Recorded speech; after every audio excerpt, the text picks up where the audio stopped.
Hello, welcome to Needing a Meeting. My name is Carol, or as Ben likes to call me, Trouble with a capital T, and I will be your host today. And Plant Freak is here with me. Hello. So I thought I'd do a reaction video today. I never put it in the title anymore because sometimes we don't get to them. Fair enough. Fair enough. And then I always go back and go and edit it back out later. So Exactly. how are you doing today? Doing pretty good. My session here at the house, it's usually on Saturdays, and Yeah. especially when Wee Man's gone. I didn't realize how much it was needed. It kind of felt like a massive load off that I didn't even know was there. Oh, wow. Cool. So that was pretty cool. And it was all regarding like socialization as a woman and the things that we put on ourselves. And I was brought up Roman Catholic, so I'm not saying that it's heavier than some other religious entities, but Roman Catholic, like there's a good bit of guilt involved. a ton. So that was kind of like, oh wow, I see guilt in all of these aspects, and it's like, well, this is why I feel guilty all the time, because I'm conditioned to feel guilty. So it's that realization was a huge load off, and I didn't even know I needed it. That was pretty cool. I love that when that happens. Yeah. So that's something that you need, just, it manifests somehow, internally and like, wow, I didn't even know that was a thing that was needed. Yeah. So that was super cool. And I'm excited for more of those moments, but that is very cool. Yeah. Well, how about your day? Well, kind of low key. I'm ready for a low key day. Hello, Anik. I was ready for low key. We've been moving out of one storage unit into a more local storage unit just to save a little money. Yeah. And if it's closer, I can probably go through my stuff a little easier. Yeah. Why don't we just like quit paying the bill and let it be somebody else's problem? They can come buy the contents. That's a great idea, but sell the things that you want to sell first. Because you never know. There might be something like really valuable in there to kick yourself later. I'm not going to do that. That's not who we are, but it's so tempting. There's so much stuff. I mean, life, a whole other life in California, and some of my mother's things, and Oh, wow. Yeah. That would be hard to go through some of that stuff, I would think, to be honest. Yeah. So much of it, I have no idea what to do with it. Yeah. So I keep it? Yeah. So I've got I need to deal with it though. I need to not be paying storage on stuff I haven't used in years. Yeah. Yeah. It's like, then I always question, do I really need it? If I haven't used it, do I really need it? And then all of a sudden I go straight to the sentimental value. And I'm like, oh, but this, and I have to learn to not do that. Yeah. Same here, that because I can be a pack rat and a half, and I can attach sentimental value to almost anything. Yes. This was the day 64 of not drinking, but you can like label anything. Sarah, day 64. Well, we're on, sorry. So drinking would be 80 something. 82 now. 82 now for no drinking. So I'm pretty excited. And you know what? Realize some of the benefits. Yes. And some of the things that I'm like remembering right now is like, oh my God, Christmas last year, I pretty much drank myself into alcohol poisoning. So like those stressors are gone. I don't have those stressors anymore. So I'm finding myself becoming more grateful.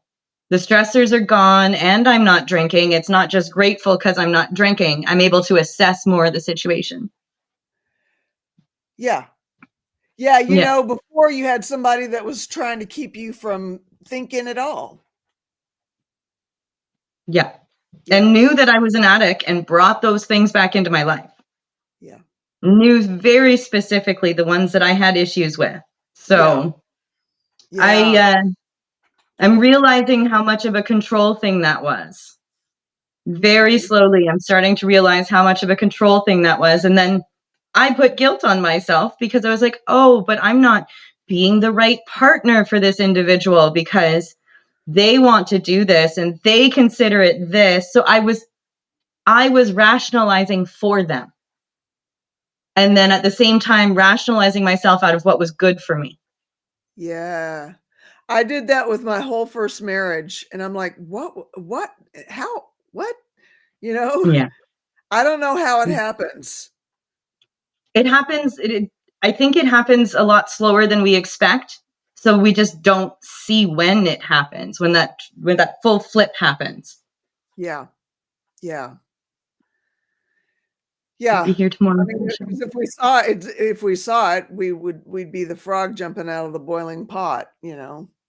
Exactly. Exactly. Yeah. Try and turn this down a little bit. There we go. With the crown, Ben wants to know, help me win the lottery 5 or 6 times. Will the crown help me? Oh, well, I don't know. Who could say? Boy, I tell you, when it gets up into the billions, I never thought I Yeah. would see that in my lifetime, that people would become billionaires from the lottery. Right. Right. See. And I'm the person who's like, oh, yeah, the lottery. And I know you need to play the lottery to win the lottery, but I still am like, yeah, it's the lottery. But I also see myself as an addictive personality. I don't need to start going down the slippery slope of even just simple gambling like that, right? So I'm just like, we'll stay away. Yeah. Yeah, I don't know if gambling has ever been a danger, but I did win, like, I don't know, something like $14 in a slot machine in Vegas one time. Oh my God. And I ended up putting more quarters in and ended up with like 75 cents at the end. So yeah, probably not a good idea for me to gamble. Yeah, you're like, but I want that dopamine hit I just got. What's happening? Yeah. 100%.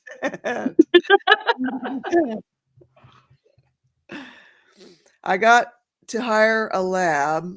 I had in a manufacturing plant so I can build an ultrasonic weapon to make people lose control of their bowels. That supervillain approach. That would be super villainish. Yes. Yes. Yeah, that would be a thing. Oh my goodness. Well, it would be a good way to put some people straight in their tracks. It would be a good way to put some people straight in their tracks. Be like, here, some embarrassment. Yeah, that sounds like a super duper campy Batman. Yes. Yeah, with a really, really evil twist. I ended up getting Wee Man's presents all wrapped up and everything. So started missing him a bit today. I'm like, you know what? The least I can do is I can get myself out of that by wrapping up his stuff. So that's all done.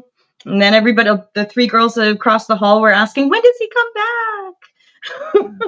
So Yeah, do you get him for part of the day on Christmas? I'll get him for half the day. So I'll get him at noon.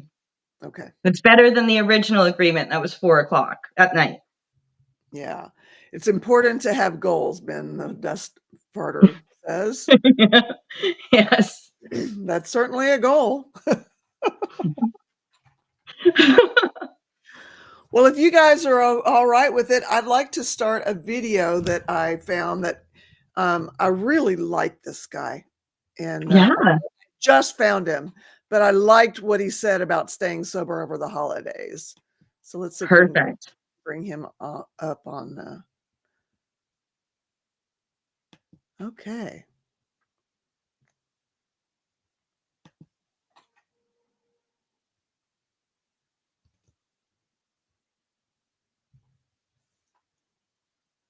Where is he? There we go. There you go. Okay. All right. Now get it playing.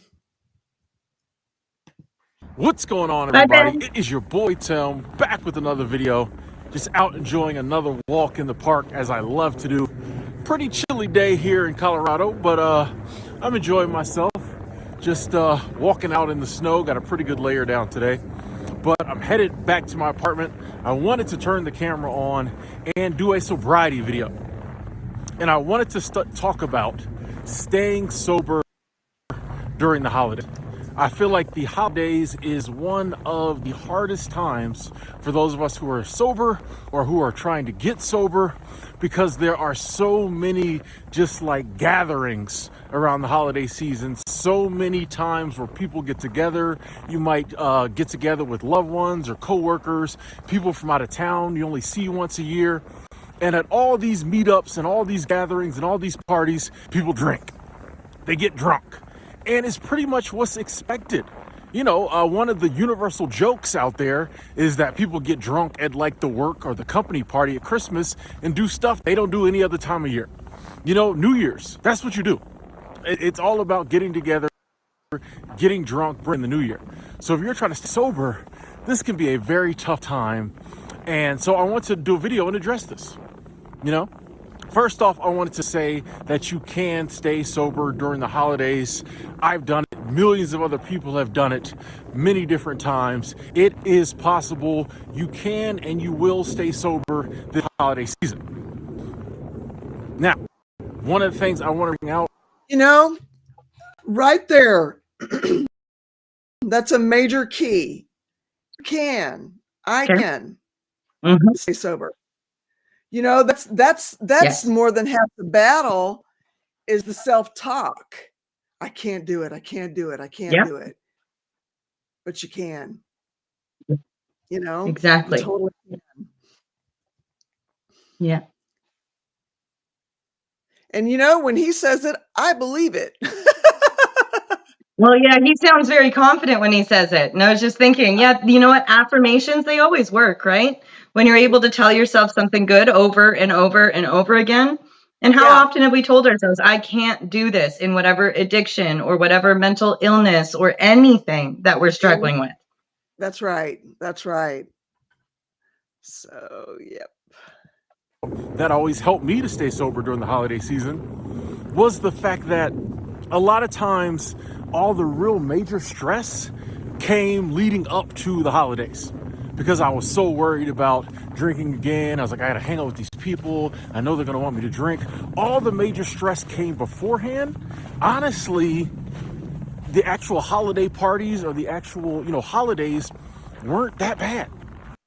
You know, most of the stress I went through was in my head, because if you think about it, if you add up actually the whole holiday season. That's something we do. I think addicts are expert at making things way bigger than they really are. Yes. I think Yes. so. I mean, that's my experience anyway. Oh, and I completely agree. I'm able to cycle myself down some pretty horrible places if I'm going to tell myself that, oh, I can't do this, or how am I going to deal with this, instead of trying to find an action plan. Right. So what I try and do now is get an action plan in place before I have to do anything or be somewhere. Even with the lorazepam that the doctor gave me before, like I still have it upstairs in the office. Haven't touched it in a while, but I've now put in action plan instead of I'm just going to go take one. Right. And so I find that's super helpful. Okay. Right on. Yeah, whatever it takes, and we don't, if there's an option for, the stress, if there's an option for the anxiety, for the pain, then, that's what it's there for, Exactly. Yep. Hello, Rebecca. Good to see you. Oh, I haven't put the invite in the chat yet. So I figured out what it is from the Facebook Messenger. If you're using a phone, you need to open it in Chrome. You can't open it in the Messenger window. Okay. For the link to work properly. So I know that a couple of people were having issues with it from the Facebook chat. Yeah. So if you do that, open it up, and then you have the option in the top corner with the 3 dots. Just click that and then open in Chrome or whatever. And like for me, I use Android, so I use Chrome on my phone. But if you have Apple, then open up in whatever browser you typically use. So that seems to be the fix for me anyway. Okay. Hey, Rebecca. Good to see you. Hi. Hello. How are you all? Doing good. Doing good. How about you? Have you been watching? I like to do reaction videos that are sobriety centered on Saturdays. Saturdays seems a good time to really dive into somebody else's strategy on how they're staying sober. Even if you've heard it a million times, you almost can't hear it enough when there's addiction involved. You know. Mm-hmm. Mm-hmm. Awesome.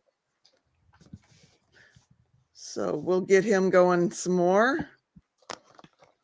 Season is only like 2 months. It's only like 2 months. So if you've ever stayed sober for 2 months, you could stay sober during those 2 months of the holidays. Basically November and December. If you've stayed sober for 60 days before, you can stay sober these 60 days, right? And then if you break it down even further, if you just add up the actual amount of time you'll be around people partying and, people maybe pressuring you to drink, it's only like 10 or 15 hours. You know what I mean? You go to these parties, they're 2 hours. That is powerful. Just doing the math and putting it in that perspective. I never thought of it that way. Yeah. Yeah. Never You know thought what I of it mean? that way. Like, it's really not a lot of time that you gotta stay sober. It seems. But yeah, that's when sobriety is, it's gonna work because it's simple. Not easy. Oh, sorry, I'm gonna have to go for a second. I'll be right back. Okay. Not easy, but definitely simple, because, we can discombobulate anything in our little minds. And that's where all the problems are, is right in here. Once we've let go of the physical addiction, the body has kind of evened out a little bit, then, the rest is just up here. So let's get him going again. I really like this guy. This is the first time I've heard him, but I really like him. You go to these parties, they're 2 hours, you know what I mean? Like, it's really not a lot of time that you gotta stay sober. It seems like it's this whole big thing. No, it's really not. It's really not. If you've stayed sober, that length of time before, you can do it this time. Because it's actually, it takes the same amount of, I don't like to use the word willpower. I think that term is overused. But it takes the same amount of inner strength to not drink on July 15th or, August 3rd or any other random day that it takes on December 25th, or it takes on January 1st, or it takes on Thanksgiving Day. It's the same amount of internal strength. It's the same all you have to do is like not grab hold to a bottle, a glass, a shot, whatever, bring it to your mouth, right? It's the same game. It just seems a little harder because there's more people like engaging in drinking and society expects us to drink. But it's really that same amount of inner strength to say, I'm not doing it, as you used on any given day. You're just saying, I'm not doing it. Okay? And no one is physically, hopefully you're not partying with people that are gonna like physically like make you drink. Okay, but no one can physically make you take a drink. You just have to say, I am not going to reach out, grab hold of a bottle, a cup, a shot glass, whatever, bring it to my mouth and drink it. I'm not going to do it. I don't care how much people expect me to do it. I'm just not going to do it. And if you've ever been through a party or a situation or a dinner or anything and not drank, you cannot drink on these holiday times. Just tell yourself you're not gonna do it. And then when you get to these parties, you get to these gatherings, something that's always helped me is that I don't go into detail about why I'm not drinking. Because that's another thing. Like a lot of times we're like, man, I just don't feel like having to explain to people that I'm getting sober or that I'm quitting, blah, blah, blah, blah. Because then when you do, it gets awkward because people are like, oh, should I not drink around you? Yeah. Again, that thing of making it so much bigger. You know, Yep. all of a sudden when you've told people that are imbibing that you're drinking, it becomes this bigger thing. And you Yep. know, and you're going to get one of two reactions. You're going to get the people that shy away from you and I'll just go over here. Or you get the people that are going to, oh, come on, you can have just one. And those people, Yep. when they're drinking, they will be relentless. I've been around those Mhm. people when I've not wanted to drink. And those people totally kept going and kept going and kept going until they broke me down. You know, I allowed them to, you know, they wore me down. And yeah.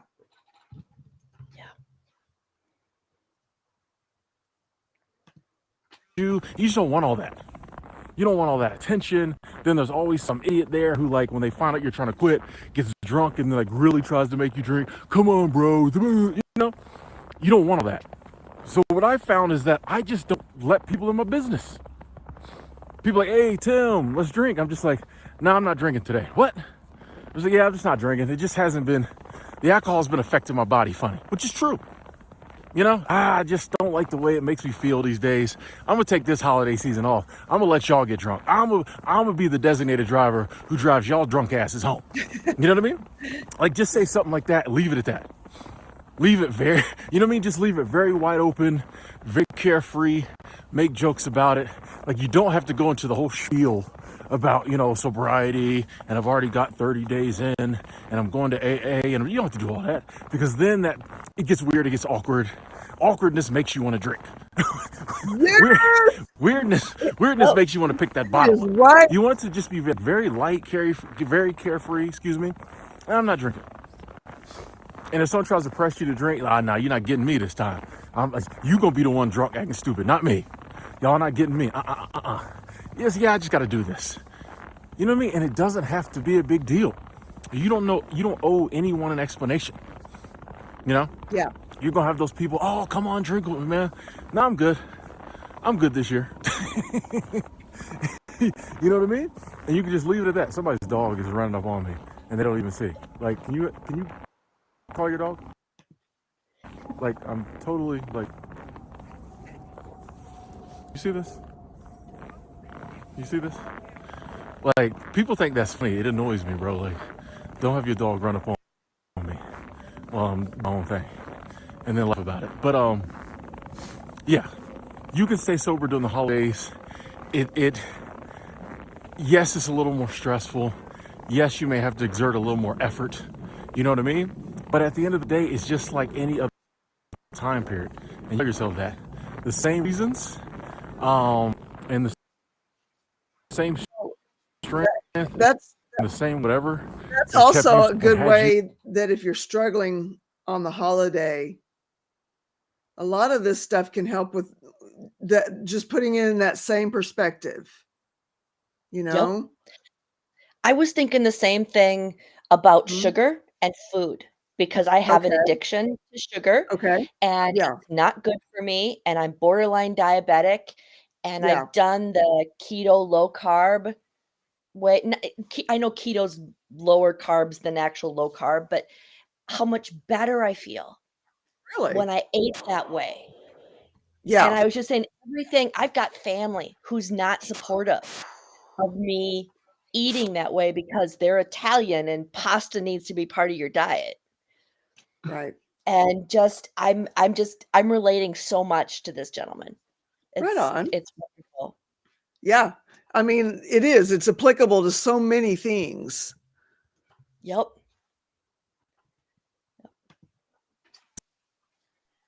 for any other time of the year is the same reasons, the same strength that is going to keep you sober during the holiday. You know what I mean? Nothing for you.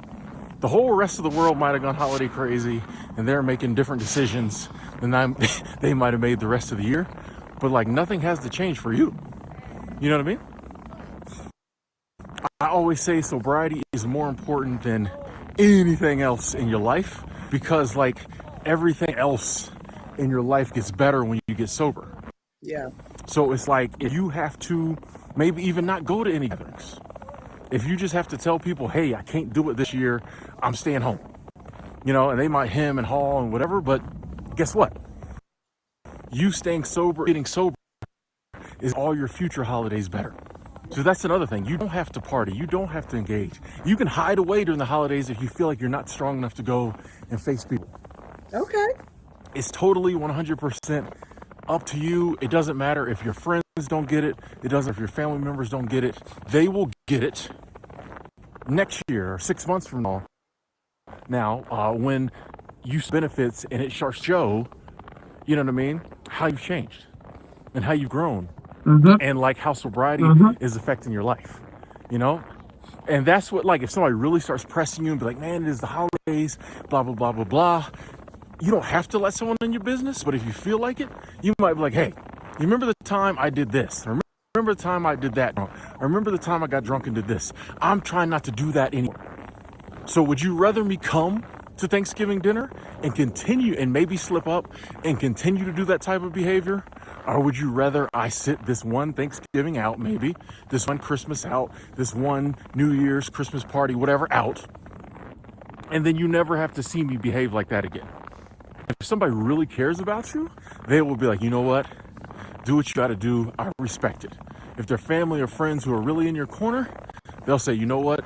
Do what you got to do. We'll see you next year. That's a good way to gauge who really cares about you. If someone's like, nah, don't worry about all that stuff, man. Come on out and have fun with us. That person might not really be in your corner in life. Yeah. But people who really care about you will understand either you showing up and not drinking, or you not showing up. Or you can do, you know, you can show up. And I mean, he is just in a 15-minute video. There is more power-packed wisdom. I mean, wow. I mean, and that can, Just also life. can apply to anything. Yeah.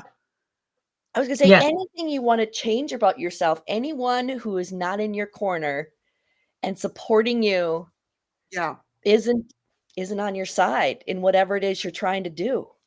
That's right. Yeah. Right. Yeah. And as much as even I said it earlier before we got the video going, my ex bringing certain substances back into my life, hey, it really, really doesn't hit until somebody else is able to say it. And it's not just you saying it. And you're like, yes, what he said. Yeah. You know, I don't need people like this in my life. That's right. They either understand that I have an issue and I need to stay away from it, or they're just not in my corner. I don't need to stick around to find out anymore. If you're not in my corner, okay, you're probably going to try and backtrack me somehow. Yep. Right. Yeah. Respect for yourself and respect from those who love you. Anyone can go. Anyone what can go. Anyway, respect for yourself and those that have respect for you. Exactly. The rest of it's not needed. The rest of it's just garbage and crap that we just don't need in our lives. You know, and there's a reason why sobriety works, you know, whatever we're abstaining from works in having a group, having a community. Yeah. You know, these are people that are on your side, maybe more than anybody, because they understand more than anybody. Yeah. Anyone can go out of your life if they respect, or anyone can go out of your life if they respect you. Yep. I really like this guy. I'm gonna subscribe to his channel because I like him. What channel is it? Because I was gonna say I want to subscribe to his channel. There's nothing wrong with showing up and what's that? What's his channel? Because I was thinking I want to subscribe to and rewatch this. Timothy Ward. I've got it in the description. It's the first line. It's the first few lines of the description. I've got his channel handle and Awesome. the video link you can click on and then find him from there. There's a couple of different ways you can find him in the description there. Awesome. Cool. Yeah. Thank you. Hi, Michelle. Hi, Seventh. Hi, Christine. I'm sorry if everybody was here when I left, but hi. Hi, Christine. Sorry. I awakened. Hi, Misha. Whew. Good stuff. Let's see. All right. Or you can do, you can show up and only be there for a little bit. There's nothing wrong with showing up and saying hi to grandma and and the cousins and everybody. Maybe have a little bit of turkey. Maybe opening the presents and then, you know what I mean? You can do whatever you have to do. But the thing is this, you will stay sober during the holidays. Don't worry about it too much beforehand. If you start to feel like you really want to drink, leave. Hey, I got to run back home for a little bit, and maybe later when everybody's passed, what you got to do? You know what I mean? This is way more important, the holidays. The holidays at their people picked and said they was going to do something. It's not a law. You know what I mean? You don't have to engage in all this holiday stuff. If you need to wait until January 3rd and then come back out, do that. You know what I mean? I always say exhaust every resource. Do whatever you got to do to get sober, because then all this stuff, not just the next holiday season, but everything in your life, your relationships, your job, your interaction with loved ones, your health, everything gets better when you're sober. You don't want to mess that up to go to a Christmas party. You know what I mean? If you feel like you can't go, or you don't want to mess that up over 5 beers, with your uncles at Thanksgiving. Yeah. You know what I mean? It's not worth it. Just look at the bigger picture. The bigger picture.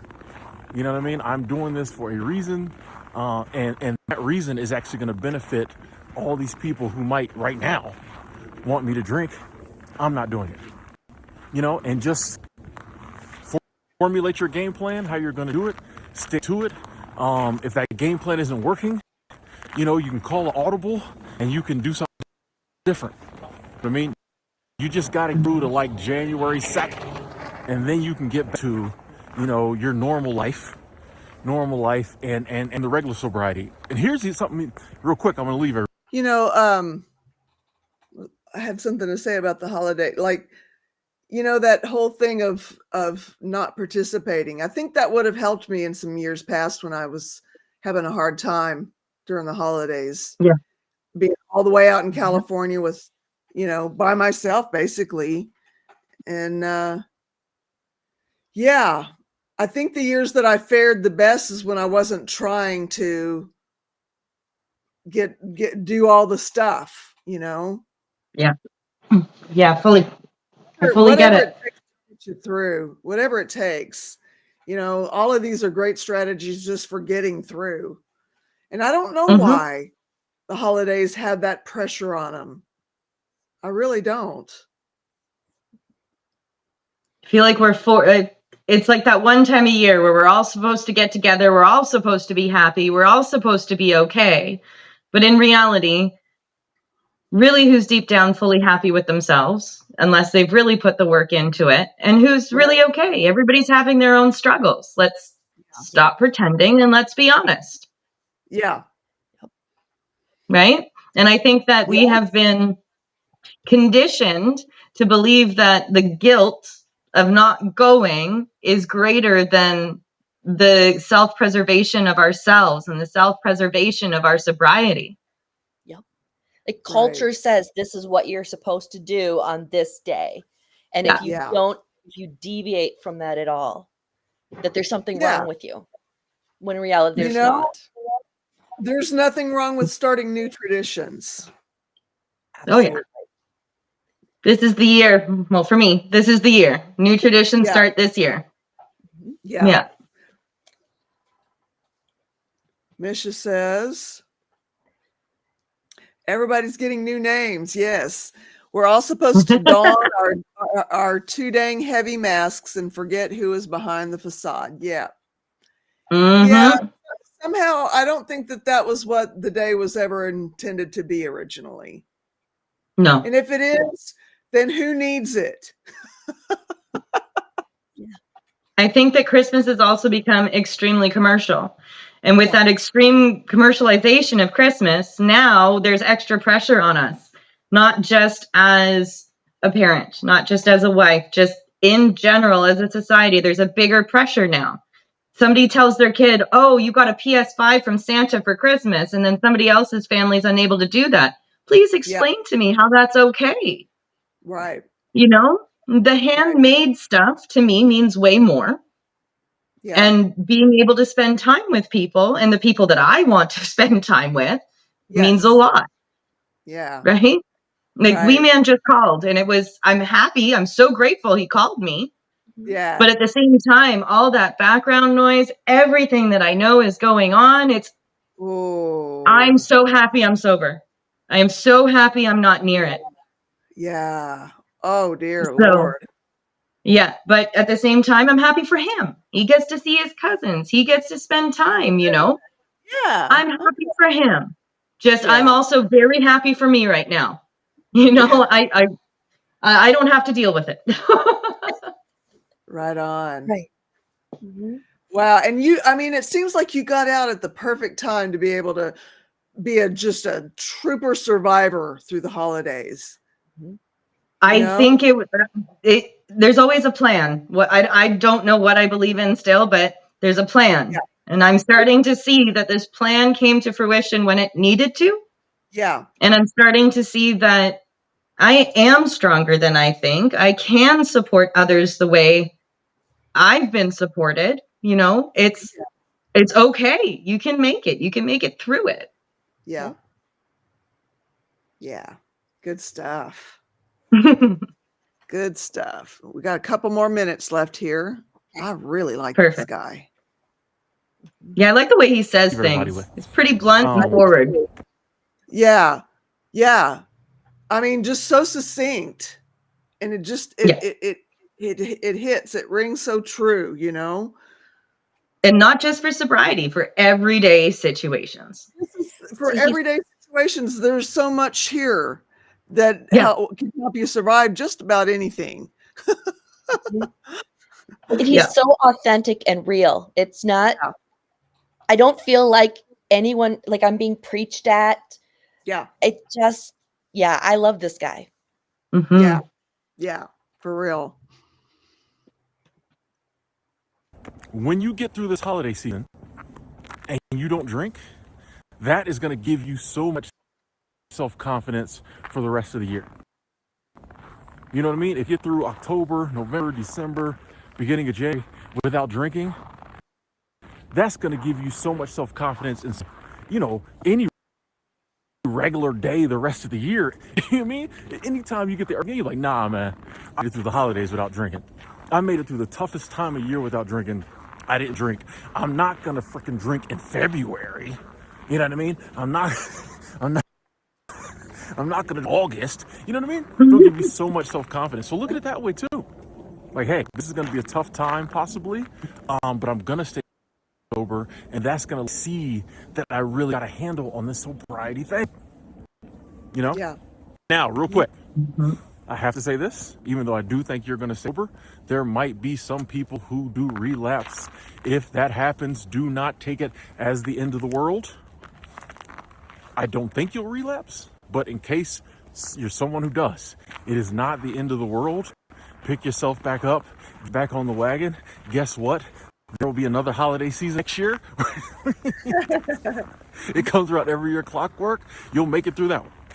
You know what I mean? Yeah. If you slip up on Thanksgiving, well, guess what? You got Christmas and New Year's to prove that, that this sobriety thing is for you. You know?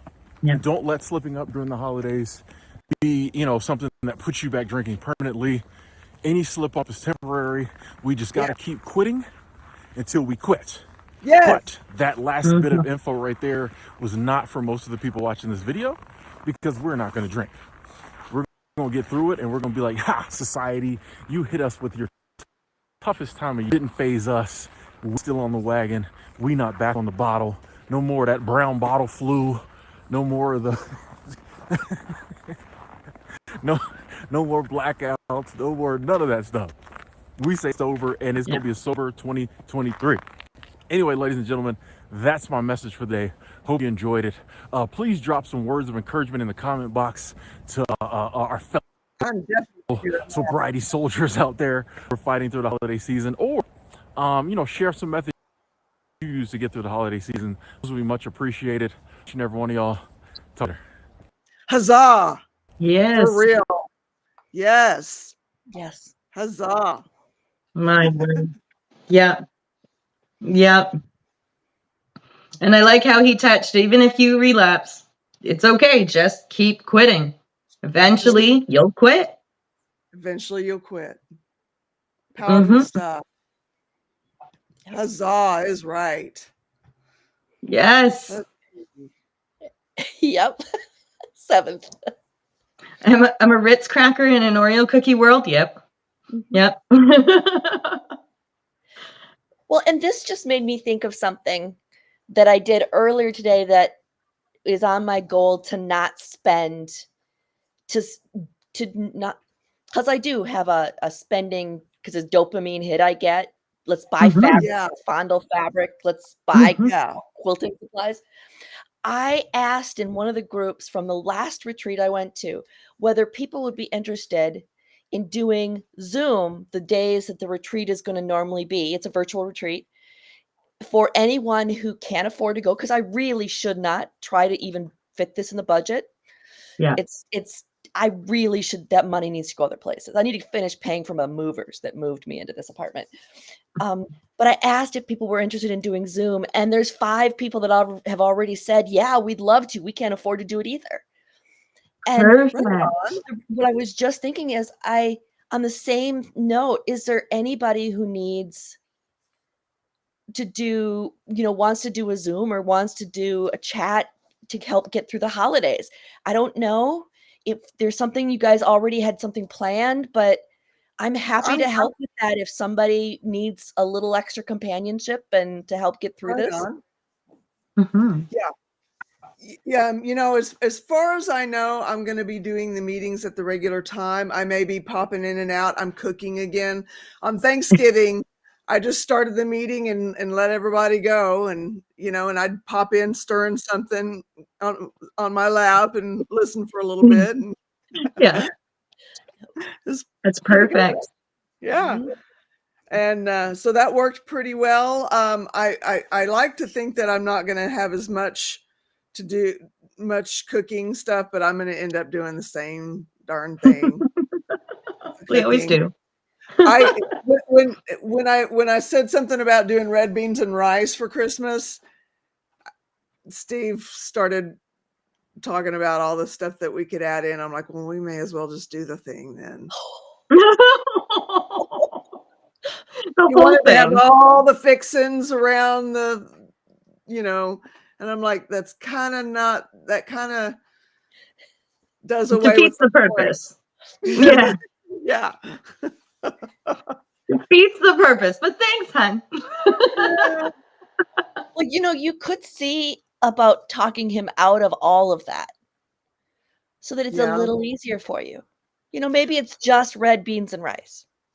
I think I'm going to make that next year's goal. With certain things, I have to work for minimum of 2 months. Usually it's more like 3 to 4 months. Like when I need to learn how to anticipate when I need a road trip away from the house. And, but normally what I've done is I've waited until I'm absolutely crackers. I have to get out of my environment, even if it's wonderful, and just blow the cobwebs out of my mind. I get this certain way that I get where it's just like, I gotta get out of here, Yep. And I've always been that way ever since I've had my own place. ever since I've had my own wheels, you know? And if I don't get that, I just get worse and worse and crankier. And so yeah, I need to start recognizing the symptoms earlier and start working on him earlier, because it takes a while to get him to talked into taking time off from work.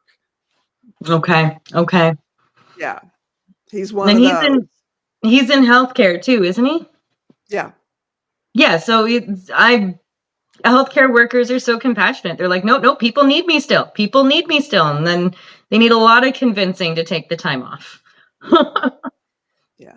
I don't know what's going on with me and the girls. I'm still waiting to hear back from them. I don't know. Regardless, I'll be jumping in somewhere. Okay.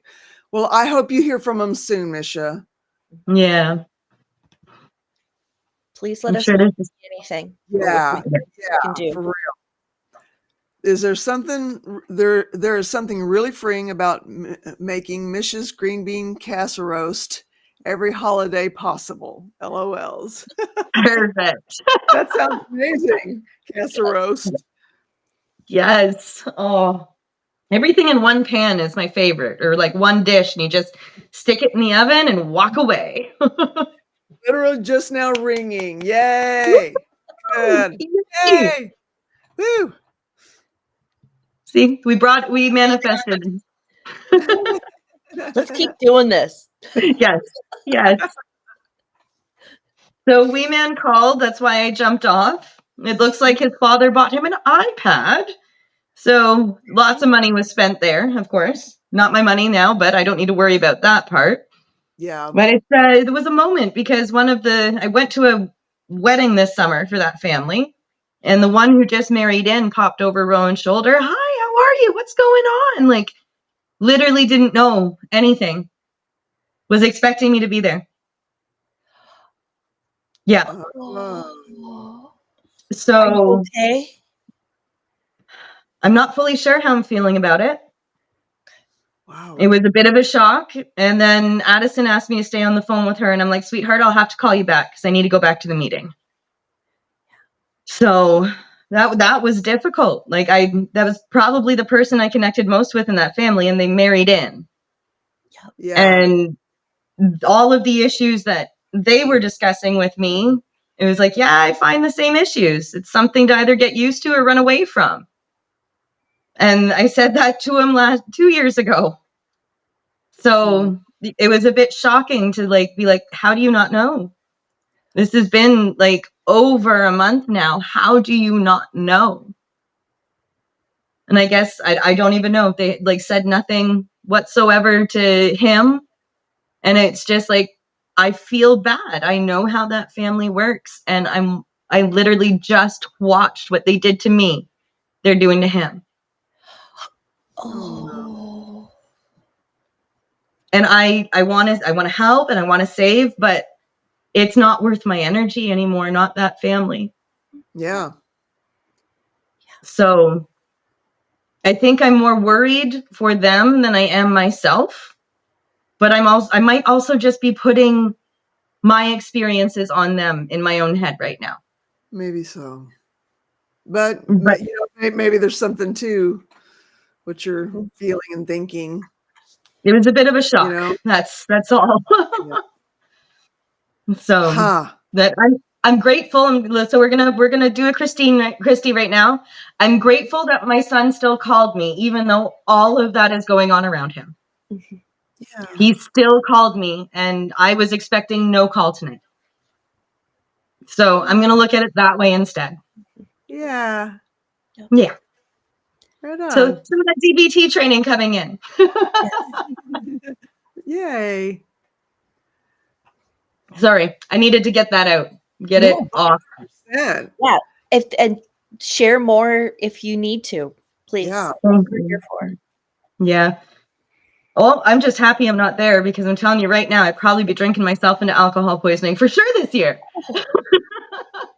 Well, then I'm glad you are here. Yeah. Thank you. Thank you. Yeah. It solidifies my sobriety in my own head. And it solidifies that a lot of my using and drinking and emotional issues, let's put it that way, or emotional dysregulation might be the better way to put it, was all situational. That I have enough power myself to make these choices and to make these decisions to be clean and to be happier and to be more strong. I just needed to get away from all of them. Yeah. Not just the one person, all of the people. Yeah.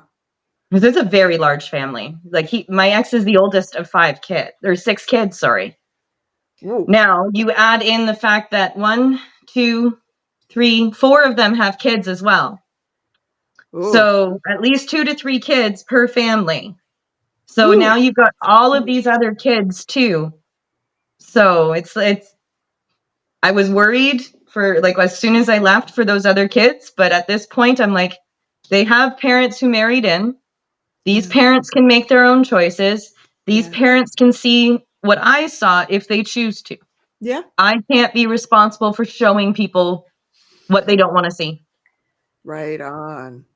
So and realizing that's gonna carry you a long way. I think so. I think so. Even like in the house here now, like I'm not like, oh, there's dishes in the sink, you know, I'm going to do them because everybody's going to feel a little bit better if I'm able to help. I'm like, no, I don't have the energy to do them. I'm just not going to do them. I'm going to do my dishes the way that I'm expected to, and other people can do theirs when it's time. So it's kind of nice to have that little shift in my brain. Yeah. And if and when you feel you want to or need to, you can always reach out later and say, I'm here if you need help. Yes. Or if you need someone to talk to as you're getting out of whatever their situation is. Exactly. And, you know, I might not ever reach out directly, but I know somebody who's in contact with them. So I might do it that way and just say, if you feel like somebody needs the help, please, I'm willing to help. Just I can't talk to them directly because I know me. I'm going to try and change somebody's mind. I'm going to try and make them see something. And I can be overbearing when I want to be supportive and helpful. Sorry, Misha.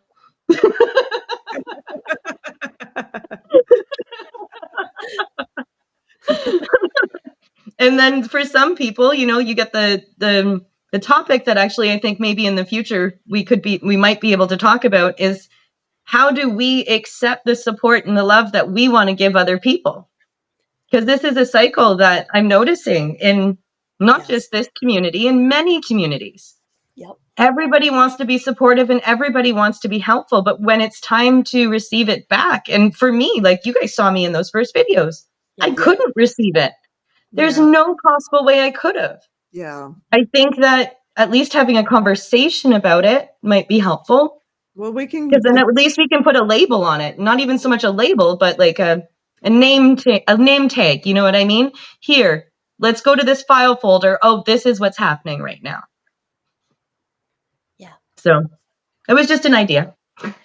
I love it. It's a really good idea. There's no better time than the present.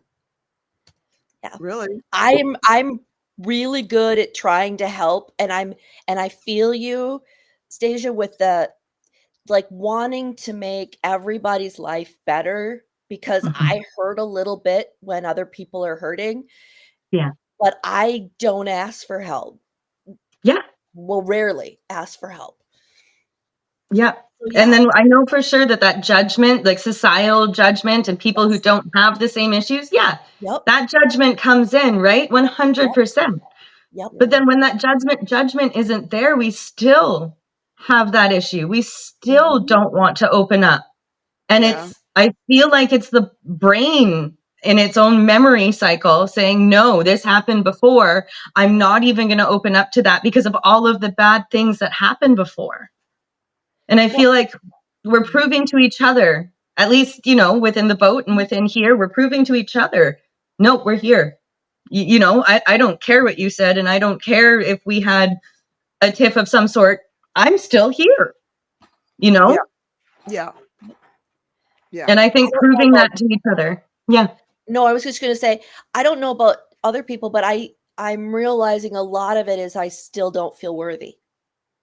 Other people are worthy of help. Other people are worthy of all of the things, but I'm not worthy of all those things. The self-talk. There's nothing. I can't do enough, be kind enough, nice enough, help people enough. I can't do that enough to make me worthier. Yeah. But could that be a little bit left over from your upbringing? Oh yeah, that's a tape. That's a tape that I've been unable to get rid of. The tape that you're never going to be good enough. It's part of it is that there's nothing that you can do that will guarantee your salvation and guarantee all of the, all the things you're supposed to have. There's no guarantee. You've got to continue. Your works are required to. And so I struggle all the time with it, whether I'm good enough that I deserve whatever the thing is, whatever it happens to be. Yeah. But I'm really good at helping you and validating that somebody else is worthy. Well, I wanted to touch on a few things. For sure. Welcome. Hello. I said I wanted to touch on a few things you guys have been talking about, because I was like getting back from what I was doing. I am waiting for a couple phone calls that are very important, so if they come through, I will have to hop off. 100%. So first of all, the guy reaction video, that was amazing.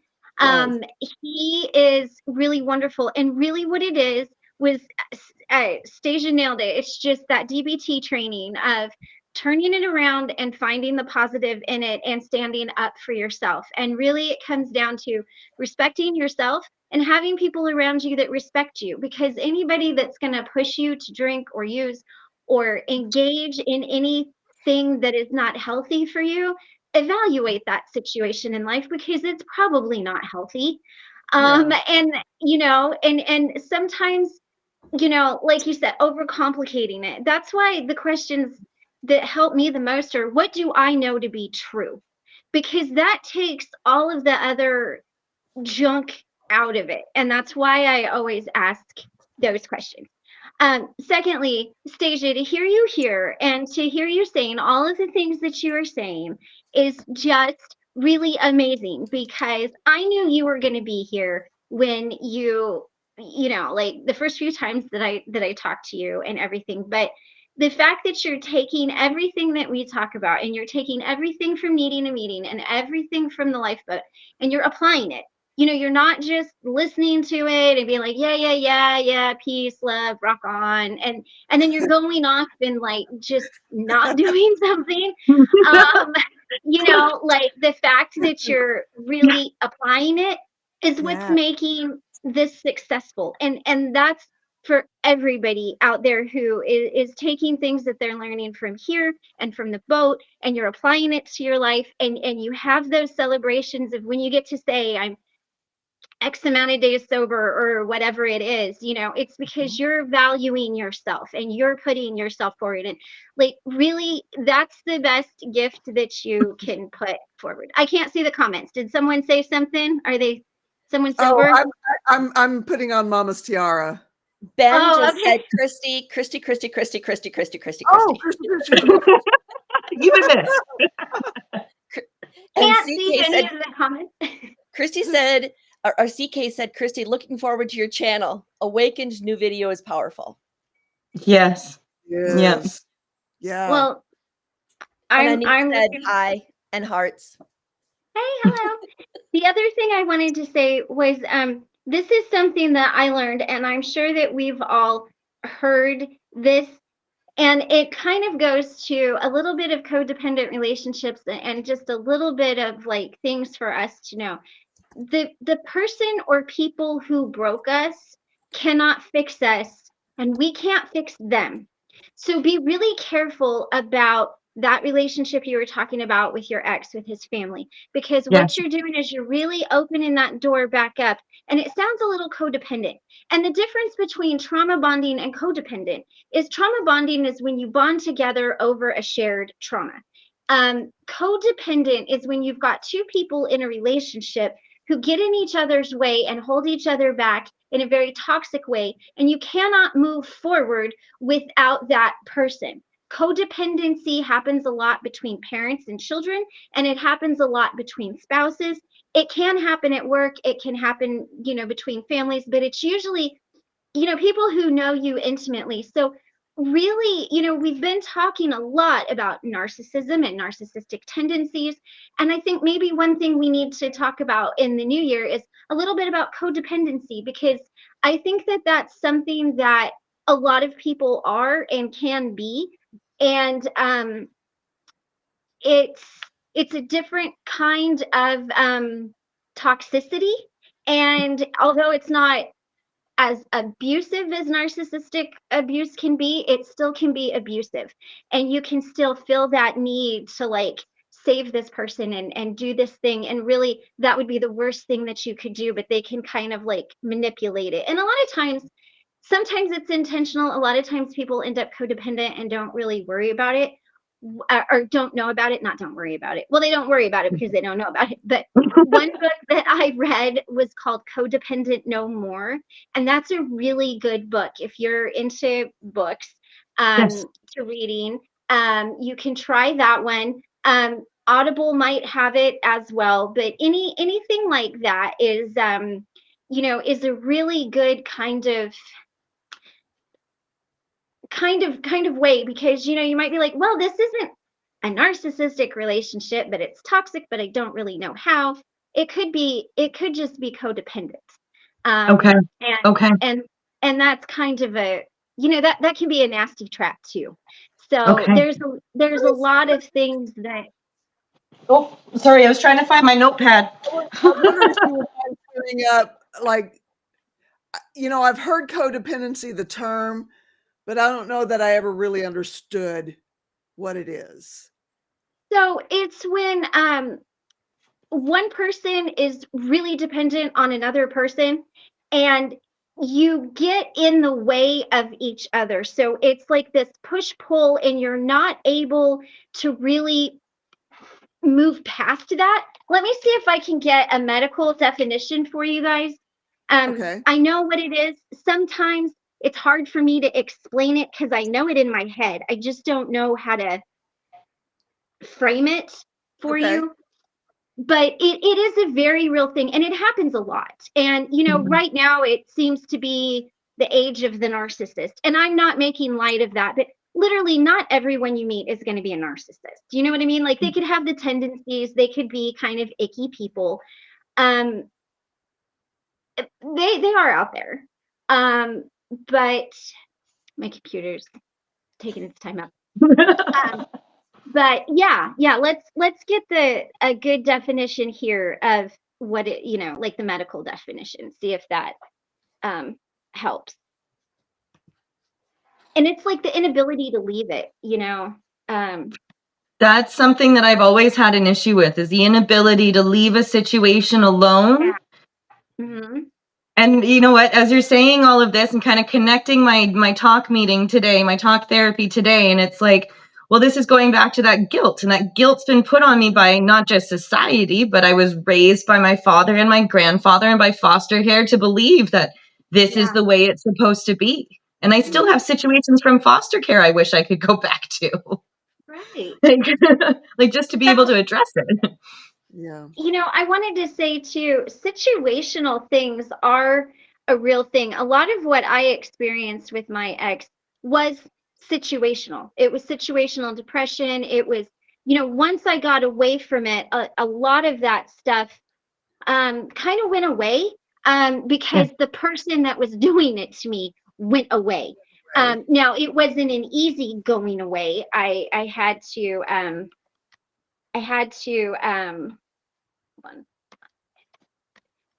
work on it. Of course.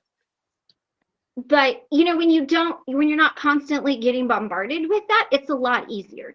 When you don't have somebody there, like, kind of over your shoulder, making you feel bad about it. You can really look at it, and whether that's reevaluating your spiritual beliefs, and one thing I learned about too was core beliefs, which core beliefs are not, they're what you believe to be true. It's not like faith-based. It's like, I believe women should stay home. Okay, I'm not saying I believe that, but that is some people's core beliefs, right? And they believe that, and they would die on that sword. Like, absolutely not. And usually they don't change without a lot of hard work. Okay, so codependency is described as excessive emotional or psychological reliance on a partner typically one who requires support on account of illness or addiction. The tie that binds most of us together is this trap called codependency. That was a quote. Let's see. Here's something down here. Was that a little more clear than kind of how I, in simpler terms, the codependent personality is a giver who is always willing to sacrifice for their partner. And the other member of the relationship is a taker who relishes being all important to that person. Codependent behavior validates the person who is the giver and provides them with a sense of purpose. Now, it sounds a lot like narcissism, but codependent in a parent-child relationship could look like, so the giver could be, Stasia, let's use the situation. You said Wee Man got a iPad. Okay. Yeah. So the giver in that is your ex, and I'm not saying this is the case. We're just using it as an example. Okay. Of course. So he gives that to the taker, who is Wee Man, and that makes Wee Man dependent on him. So what he's teaching him is, I will give you all the stuff. And that's great when you're little. Now, when you get older, a codependent relationship could look like a parent who's constantly bailing out of a child out of everything to be seen as the hero, to be seen as the giver. And then the taker is the person that manipulates that person into getting things that they want or need. So it could look like a child calling up and saying, I need to have my rent paid. I have no food in the house. I have no this, I have no that. And then the giver is like, yes, of course. And so it's not narcissism, but it's codependent, because neither one of those people are functioning independently. They're so tied to each other that it becomes toxic, and it gets to the point that it affects other relationships. Is this making sense? Am I explaining it well? Yes. Yeah. I have a question. So, because that resonates, I'm just wondering if, to some degree, if I'm not a little codependent for charity, not necessarily that the charity is expecting me to do this, this, and this, but my overwhelming desire to give back and to do some of that potentially is because I know I get validation from external sources. I'm not very good about it. Some days I'm good, sometimes I'm good, but I'm not always very good about giving that validation to myself. So is that also partially maybe codependent as well? Could be a codependent tendency. And instead of focusing it on a person, you're focusing it on a thing. I would look at it more as, is that an addictive behavior for you, or is that a codependent behavior? Like, are you addicted to doing that? Because we can get addicted, depending on what our love language is, we can get addicted to providing services, right? So if we get addicted to, if our love language is service, because that is a love language, that's how we get our validation. That's how we feel love. That's if there's no one else in our life that we can be of service to, then we're going to do it that way. And then it does become an addiction. So I don't know that it really fits codependency. I mean, it could. You're right in how you're thinking about it. But I think maybe that might be a little bit more addictive or overgiving. Or it could just be your love language. And if it's your love language, as long as you're doing it in a healthy way, that's good. If you're literally giving away all of your money, that's not a great thing. Yeah. And I've done the love languages and it's not mine. Okay. So yeah, because physical touch, words of affirmation, and quality time are kind of the top 3 on mine. So words of affirmation would be when you give to the charity. Oh, thank you so much. This means so much to us. You really came through this holiday season. Now, does that mean that that's bad? No. When it gets bad is when you're like, I've got $5, I've got $10, and I'm going to give 5 of it to this charity so that I can feel good about me. You know what I mean? So, and I think sometimes it's easy to get out of balance, because most of our lives, I think, are spent out of balance. Even if we are a normie or whatever, like we're always kind of trying to do this. And, I had someone say to me once, balance, if you are perfectly balanced, It's like standing on the top of a straight pin's head. You can't breathe, you can't move, because if you do anything to get out of balance, you fall off of the needle, right? Does that make sense? So picture the top of a straight pin. You know how it's got a flat head? You know, so Yes. it's like flat and then the pin comes. So if balance is you, it's you standing right here like this, like on my fingernail. But if you move one way or the other, you're out of balance and you fall off. So being in balance is something that's really hard to maintain. Does that make sense? Because it's kind of almost this like, you always want to reach for it, but it's like once you get there, then you're like, yeah, and that's not healthy either. No. So, and so I think, just in my non-professional opinion, don't take this as medical advice. This is a lot of soul searching and thousands and thousands and thousands of dollars in therapy for me talking. I was going to say, I've had those thousands of dollars of therapy and books, which is some of my knowledge. No, I appreciate it. Thank you. Yeah. I kind of think it's, if I can't question myself and I can't question what I'm doing or why I'm doing it, that maybe I shouldn't be doing it. And then again, I was raised, you're not supposed to question anything. So maybe that's part of my tendency to feel like I have to do that, or I have to be able to do that. But well, and how do you grow if you don't question things? Yeah.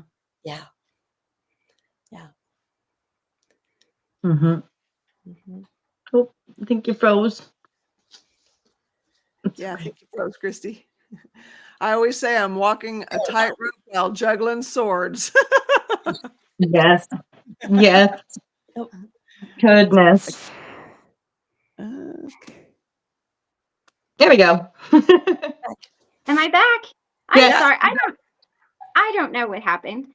What I said is, questioning things is how we grow, right? So, and that's why we grow. And some things are really hard to question, like our faith is a really hard thing to question and unravel. And inside of our faith becomes how we see ourselves as women. It becomes how we see our roles in society. It becomes how we see the responsibilities of men. It becomes how we allow ourselves to be treated. And that's in anything. I am not like anti-religion, okay? But there's a lot of that. And so then you get to when you're born that way, like, and that's what you're taught growing up, you don't question it. And then at some point you do. And then you really start to question it. And I remember one of my therapists saying, why do you believe this? Like, is this you, or is this your parents or your faith, or what is this? Because at the time I was still in the church. And what I realized was a lot of what I believed to be true is not what I believe to be true. It's what I was taught was true, but it's what I don't believe at all. And so that's a lot to entangle, because it's not just one thread. It's like a sweater. Like, you start pulling one thread, like maybe you're like, well, why am I in this cult, this religion, why do I drink? Why do I use? Why do I shop? Why do I do all these things? And you kind of start pulling this, and then, you think, oh, it's just going to be like this one little thing. And the next thing you know, your sweater's unraveling. And so I think that it's a lot of that. And there's nothing wrong with questioning. I think it's the most healthy thing that you can do. And it's a hard thing to do. It is. Misha is saying, but questioning is sometimes part of my freeze response, second guessing. And that's different. So again, it's a difference between a healthy response and an unhealthy response. So when you freeze, right, and you start second guessing yourself, that's you not trusting yourself. In that moment, you're not trusting your ability to make a decision. You're not trusting your ability to do the right thing. You're not trusting yourself to handle that situation, which is an unhealthy. I mean, it's a response, but it can be unhealthy. When you're questioning a belief, let's use me, why am I still in the Baptist church? Well, because my parents are here. Okay, but do I believe this? Well, yeah, maybe. And then when you start questioning that, that's a healthy form, because then it gets down to, what do you really believe? Maybe you really believe it, and then you are Betty Baptist, front row, gets all of Jesus all day, every day. Awesome for you. But you figured that out on your own. Does that help, or does that hurt? She says here, and what if you pull and then one day realize it was your mask and you were pulling and you have no idea who the heck you are after it is gone? Well, that happens to everybody in some form, because yeah, I went through something very much like that when I left the cult. Like, I just when I felt like myself as a person was coming unraveled. Yes. It was very uncomfortable, and it was very traumatic. Yes. Well, because everything you knew about yourself to be true was now not true. And Misha, in spirituality, we have this thing called dark night of the soul. For everybody else, it's kind of a midlife crisis. And I'm not saying that's where you are. Don't let that word freak you out. But what it is it's when you start really questioning, who am I? And if you have unraveled your mask, then that's not really who you were. It could be who you were pretending to be, part of who you were authentically. You thought you were. Yeah, but it's not like, and your core beliefs. The first time my therapist brought this up to me, I literally, y'all, I'm not joking. I thought she was talking about, I believe in Jesus, I believe in heaven. That's what I thought she was talking about. She's like, no. And core beliefs can be unhealthy beliefs too. So when you get to a point where you're really questioning life, Rebecca, you were talking about those tapes in your head. Those are core beliefs. I believe I am not worthy. So how you change that is, I am worthy of fill in the blank. But what happens, we all hit this point in life where we start questioning, why are we doing what we're doing? Why do we believe what we believe? Am I really who I thought I was? Everybody's been there. Some people get there later, some people get there earlier. You always get there on time though. But it usually happens. I can understand why you would be questioning that right now with everything that's been going on. And I didn't know what she said. Did she say something else? Yeah, she said, well, before what I just posted, sometimes Steve said, Misha, sometimes a second guess or even a third guess is needed. And then Misha says, I used to think that way as well, Seventh, believe it or not. I used to function really dang well, but now I can't get out of my dang prison cell without trying. I was in a very, very similar place after my brother beat me up. Just a really startling, just earth-shaking trauma thing. And I was like, I couldn't even finish sentences for a long time. So what you have been going through, I would think, would be that earth core shattering trauma, and it's going to take some time. Just go easy on yourself, because I see how hard on yourself you're being, and you don't need to be. You're going through something. That's all. You're going through something major. And I will say this, when you're going through, there's only so much we can help you with. Like, you know what I mean?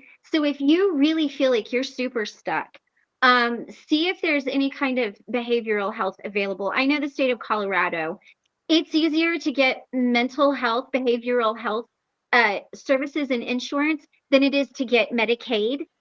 So you might live in a state where they offer that, and you can get things like that for free. Because what you're talking about is deep. What you've gone through is deep, and we can help you, and we will be here. But I think, respectfully and with as much love as I can muster, this might be something that you need a little extra on. And it doesn't mean it has to be extra forever. just means maybe extra for now, because you're coming up to some really important. You like my important? You're coming up to some important stuff.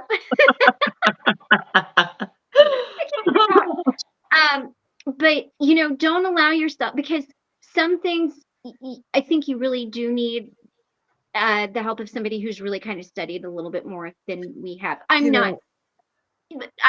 With love, like, please take all of that with as much love as possible. She says adoption makes that even harder, I think, and I think you're right. There was a good deal of trauma around giving my son up for adoption, and I don't know, how that was for him, but I know for me, it was devastating. It was devastating, and that's a big thing. Yeah.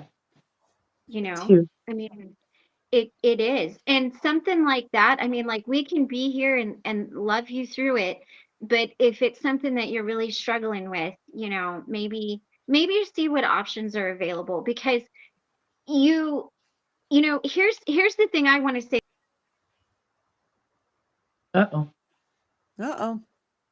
Yep. Please, Misha, don't worry about making it about you. Yeah, please don't. I agree. That's the least of anything to worry about. Yeah. So I know I don't know exactly where you are, Misha, but if there's a way that you can maybe message me after this, let me know where you are. I can take a look and send resources to you. Because I know right now it's just hard enough. And if I can do some of that legwork, it may not be the perfect legwork, but if I can do some of that legwork to help, I will. I definitely will. And I will help too, because I've got all day. But what I was saying before I froze up was, I went to all of these places and spent all this money. And do you know who helped me the most? Do you know, I went to I got on Medicaid. No. Yes, Medicaid. I always get those two confused. I got on Medicaid. It had behavioral health. And I went to just like a state-sponsored health therapist, and she had everything figured out in 6 months. Like, I'm not joking. Like, all the years of everything I went through, and all of the medications, and all of the this, and all of the that, 6 months. And it was just me kind of peeling back the layers and figuring out what things were. Now, but I just want to say that the things that are offered through the state, don't discount those, because that's the one thing that helped me more than anything. And I literally just went in and I said, I need help. Like, here I am. And they were really nice. But I think I know the state that you live in. I think you've mentioned it before. She just said here, part of that envelope I was supposed to send off was the Victims Crime Unit in Louisiana. They said they will pay for most of my counseling, at least for grieving anyway. Yes. Okay. Yes. Now, and that could be your step in, and then your therapist would, most good therapists will fight for you.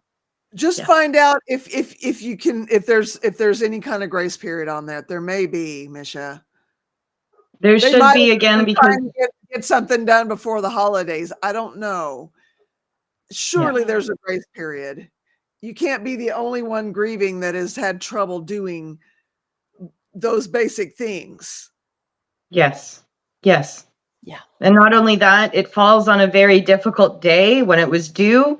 And like you had mentioned, they did not rule her death properly until September. Yeah. It's not like this is something you were dealing with that whole time. You found out in September and had to start dealing with it then. And I know it's a government, so, I would think that there would be a grace period, but it's also the government. Sometimes if it's a state thing, sometimes there is, even with federal, there can be grace periods. The thing with that is, I'll let it go for now, but For anyone else watching who struggles with this, I want to share. In my area, all help available is places that are ran through county. My county has... She's still writing.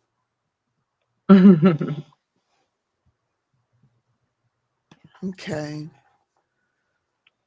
So, yeah, we'll take a look into that grace period and see what is. There we go. The second message came in. Such a huge file. Okay. It's coming. There's a lag. We're at the end of the thing, and so there's a lag. Such a huge file on me from back in my wild days. My fear is they will look at it with jaded eyes. An addict, an addict, an addict, just like they did with Chrissy. Well, just don't let them. Just don't let them. And like you keep telling me, you got to advocate for yourself, right? We can be here to help you build up some of that strength for sure. But I feel like with the time sober, the things you are dealing with, they have to see that too. They have to see that too. Well, yes. Another excuse, obviously, but still there. Well, okay, so it's another excuse. And, it's real. It's a real thing. If you could have done better, you would have done better. Even right up until this very second, you're doing the best you absolutely 100% can. You are. And there's nothing more that you can do than that, but the best that you can. And, here's the thing, too. If you get someone nice and helpful, even if you are past the grace period, they might be able to redirect you in a different way and say, well, this is past, but we have this. And it comes down to you kind of have to be what my dad called a horse trader. Like, you got to ask all the questions. Does the car start? Does it run? Does it have an engine? Does it have brakes? Do the blinkers work? Yeah. How are the tires? So don't be too hard on yourself. Yeah. Because that's not helpful either. Everybody makes mistakes. Everybody procrastinates. Everybody, grieves. And you're grieving in a way that, none of us can imagine. The four of us on the screen don't even know. Exactly. And so, yeah. I would think that there's... The good thing is it's the South and it's Louisiana, so maybe they're just they tend to, have a little more resources. Things are really lax in Louisiana, I found. Okay. Yeah. Almost everything. Then let's get that, like Seventh said, let's help, get that envelope out. Let us help you with it. Yeah. However any of us can. If it takes a bunch of different brains, it takes a bunch of different brains, but we're going to get it out. That's just the fact. We're going to get it out. Yeah. And like I said, I've found that most people are helpful. Most people are. If they're in that type of work, they don't want to treat you badly. You know what I mean? Most people are kind and helpful. So, I don't know, but I'm with it. There are certain obstacles, and you know what? If you got to set up a GoFundMe to get you a nasty, good old boy Southern lawyer, well, tell me where to donate. Yeah. Tell me where to donate. How much you need? If it's not too much, I might just give you the whole amount. Here you go. Go get you a nasty one. And there's another thing. This is a big thing, and I only know this because I was allowed to do it. It is called proceeding informal pauperis, and it means proceeding as a poor person. And you are allowed in the United States to start a proceeding without having to pay those retainers and everything else like that. Now, it has to be okayed by the attorney and it has to be signed off on by the judge, but it does happen. It's not pro bono. It's not income based. It's just you get to get everything started. And that is something that you can ask about. So informal papyrus, I tell everyone, literally everyone. Most people don't listen to me, but how do you spell that? How do you? It sounds Latin. How do you spell that? It is Latin. I think it's INFORMA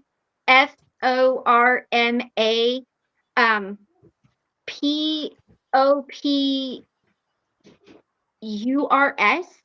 It means it is Latin. It means as a poor person. That's literally what it means.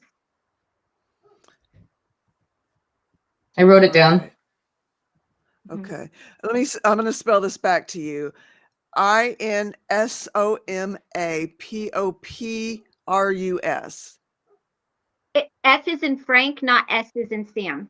Informa. Okay. Yeah. Okay. Yeah. All right. And I would ask about that. Because it is a thing. And it's very different than pro bono or sliding scale. Okay. I just put that up there. You guys, I need to get the puppies in while it's daylight.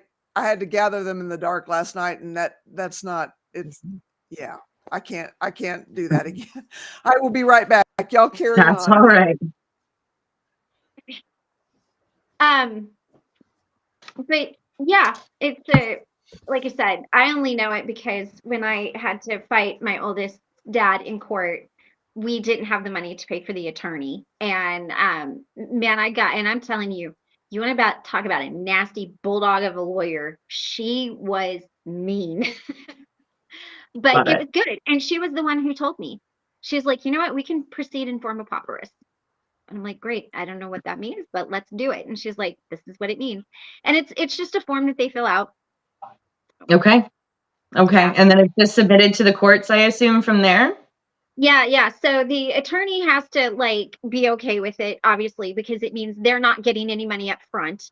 But courts don't typically deny something like that because, you know, if you've got a legitimate case and they're like, oh no, we're sorry, you can't be poor. That kind of doesn't really look good. I remember you had mentioned it to me, and I was until right now, until you explained it again, it was like, oh wait, I did ask about that. It was in my notes from when we had first talked. And in Canada, they just tell you to go straight to legal aid now. They don't. They say that it's very uncommon here. So if there's any Canadians looking at that, it's very uncommon in Canada now, and they say just go to legal aid.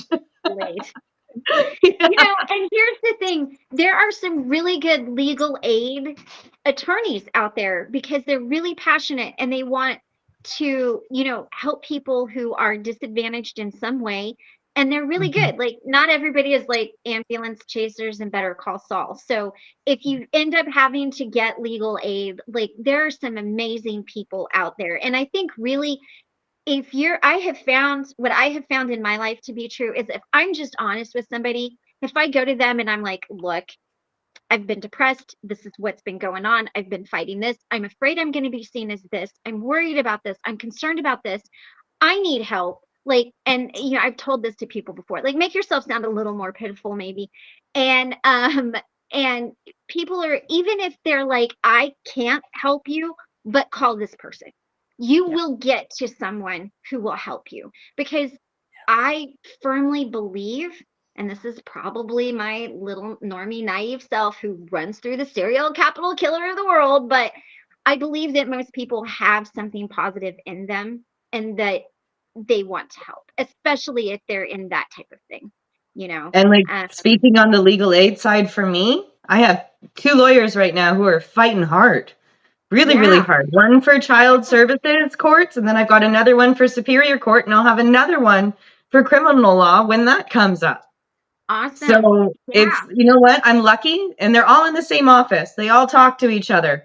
And then there's also another program here that with DB specifically, you get 4 hours of free legal advice over the phone. But the lawyers that you talk to talk directly to your lawyer. Doesn't matter if you're paying for your lawyer or if they're legal aid. All that information goes back and forth. It's been so helpful. It's been so helpful. I can imagine. Well, and you know, there's, you know, you can manifest things too. Pray for them, however you see that, but just start putting it out there. You know, Yeah. I'm a big manifester, and I believe if you put it out there and you act like you already have it, the universe is going to bring it to you. So if you just put out there, you know what? I'm going to get the help that I need for my mental health, and I'm going to figure this out, and someone is going to help me do it. Yep. You Yep. know, it doesn't, it's, or, you know, pray to your higher power, Allah, Buddha, Jesus, God, whatever you pray to, Mhm. Persephone, Zeus, you know, I mean, it doesn't matter to me. You know, and just shout it out, you know. And one thing that I have really learned is when I just cry it out, like, whoever's up there, whatever you are, I need this to happen, like, Yeah. by tomorrow. And you Mhm. know what? One time, I'm not joking, this is a true story. Oh, and I know y'all were kind of talking about this. One time I needed $500. $500. And I thought, there's no way that I am going to come up with $500. Well, I went to the local IGA, and I like to play scratch tickets. And this one was just like, it was like a flashy neon sign. Not really, but it just, I kept looking at it and I was like, you know what? I'm already short anyway. Why not be short and just scratch off some tickets? I'll, you know, do you know I won $500 on that? That morning, Oh I was my like, I word. just need $500. And that day, now I'm not saying go buy a bunch of scratch tickets because that's going to happen, but you know, please don't do that and be like, okay, and now I belong to Gamblers Anonymous. Thank you, Christy. Shut up forever. but you know, you never know how it's going to look. You never know how it's going to show up, and don't ever discount anything, because I do believe in angels, and I believe that they show up in all forms. Mhm. And you know, I believe that they're put here, and I don't believe they're, you know, like, humans. We can be angels for other people. I believe that. Exactly. Yes. And Stash, sorry, I'm just gonna go down a little bit here. Awaken, because I know you can't see the comments. yeah. So Misha had said, I need to find myself an advocate altogether for his SSA and this case. I think really I am still in the middle of an autistic breakdown, and so I'm assuming so many symptoms are exponential. And she said, like I did yesterday's video. So you know, I can completely understand that. And I can also see, though, that she has so much going on. There's so much Mhm. Well, internal pressure. and if you're in the middle of an autistic breakdown, that's a whole other level. And maybe that's where you start. Maybe you just start, I'm on, I apologize. My son, or my grandson, is autistic, but he's still real little in it. So I'm learning. But Mhm. maybe if you just pick up the phone and call and say, I need help, you know, I don't Mhm. know. But Rebecca, what did you want to say? I was just going to say further down, she talked about that she had problems from owing fines that were 20 plus years and Okay. got arrested for those. Just Just a few years ago. most of the charges were, get this, FTA, which I'm not sure what that is, but I don't know if that's applicable to what you're talking about, Christy. So I just want to make sure Um, you knew. so I don't know that it's legal for somebody to not help you because you owe the court money. Mhm. It does not make sense to me in my mind that you would go to an attorney and they would say, I'm sorry, I cannot help you until you pay these fines. Now, would you might not be able to do certain steps, possibly, but I don't know how that would affect some of this. And if you get the right person, who's to say that 20 years ago that those aren't gone? Like, I don't know. I don't know if that's a thing. I don't know if that happens, but She said she got arrested a few years ago, even just for those. So oh, an FTA is failure to appear. oh, okay, okay. Well, still, I don't know how, and maybe I'm just being, you know, uneducated here because I don't know everything. But I don't know how that's going to stop you from getting legal representation or psychiatric help. Like, Yeah. those are two things. Those people have licenses, right? Like, they went to school to get those licenses. They took an oath to help people that need help. Now, would it be tacked onto a court cost or something like that? Like, maybe. I don't know. That would be a good question to ask. But I just don't understand. I don't know how, it doesn't make sense in my brain, but again, I don't know everything, how that could stop you from getting psychiatric help that you need or legal help that you need. Now, it might hem up the legal side a little bit, and they might have to say, we've got to get these fines cleared up. And in which case, where do I donate to the GoFundMe? Exactly. So she's also saying, my problem is getting someone to believe me when I start giving the 411 on all of it, which is why I'm fighting so hard on all of this. Oh, she's also asking for a subject change. Cool. Yeah. There's a chicken. We're going to get chicken butts. Oh, yeah. I was going to say, I had the best Christmas dinner ever today. It was amazing. And I even brought home a big to-go plate. Like, when I left, it wasn't even closed. Like, oh my God, that's amazing. My Aunt Lil's like, honey, are you gonna eat all of that? I'm like, yes, ma'am, and maybe before I get home. Oh, and awakened, you can manifest 5 digits. Easily. Yep. Oh my goodness, I can't even imagine. Like the plate was probably bigger than your head. It's like your little mug that you have. She keeps so my aunt is very Southern, so she keeps everything, right? Yep. And so she's got these big, like, to go things from like Cracker Barrel and Bob Evans, and it's like the huge deep plates with the big lid. Yes. And I mean, I had like little stuff in there, you know, a little bit of everything, and I thought, man, if I eat this all in one day, like, all the weight that I lost is good. Oh my goodness. So then you're going to need vegan cookies for, like, I don't know, 2 years? Did you guys see that? I did not. Okay, so for those of you who don't know what that's about, I'll share a stupid Christy story. Okay, so I eat vegan cookies, right? I love them, but they're vegan, gluten-free, soy-free, peanut-free. You know, everybody's like taste-free, but they're actually really good. And I don't eat candy, and I don't buy cookies, and I don't eat potato chips. So I had to make these like little candy boxes to give out to everybody and take to the Christmas party last night that I went to, because it was like a bunch of women got together and we had like eggnog, and it was a homemade eggnog. It was really good. And I had to ask where the cookie aisle was, and the lady looked at me like I had 3 heads. And I'm like, please just point me to the cookie aisle. And I was overwhelmed. There were so many cookies. I'm like, I don't know. And then I found myself reading the back of the boxes, and I was like, no, this won't work. Like, the calories aren't good. It's got this in here. Oh, we don't eat that. And then I'm like, stop. This is not for you. Like, people want the good stuff. It's Christmas. Buy the good stuff. So I got the really good cookies, and you know, it hurt. It hurt me to put them into the cart. I was like, oh man, you know, and like I had to buy vegetable oil. I don't even keep vegetable oil in my house. I cook with like sunflower, grapeseed, avocado oil, you know, that kind of stuff. And I had to buy vegetable oil when I was going to make the cookies, and even that was like the Simply Organic vegetable oil. Yes. It's like I have a problem. I got a problem.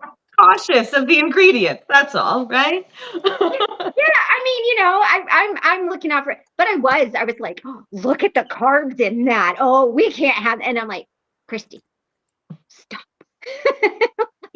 I'm literally box breathing in the thing. I'm like, stop. Yeah, calm down. Like, I get anxiety putting a box of donuts in my cart. Like, I'm not even joking. And my husband is like, buy the donuts, and I'm like, you know, when he's home, we'll play this game. He'll put the donuts in the box in the cart. I'll take the donuts out. He puts the donuts back in. I take the donuts back out. They always end up home. Yeah. Always. Because you can't, he will keep going back and then the next time that he puts them in, it'll be like 2 more boxes, 3 more boxes. Just eat all the donuts. And I'm like, no, because I will eat all the donuts. I will eat a dozen donuts. I'm like the Cookie Monster. I'm like, donuts. I should admit, because I really should not be eating this way, but I ordered, when I got my groceries today, a package of glazed mini donuts. Technically, I ordered 2, and I ate 1. It's okay. It's okay. 1 was lunch. It's okay. It's okay. Well, because I had an eating disorder, I do struggle with food and what I put into my body. So I do have to rein myself in. And I think that's why I found eating vegan and things like that, or vegetarian or Mediterranean really helped me, because I feel like, okay, I'm eating and I'm getting nutrients. It's healthy. I don't feel so bad about it.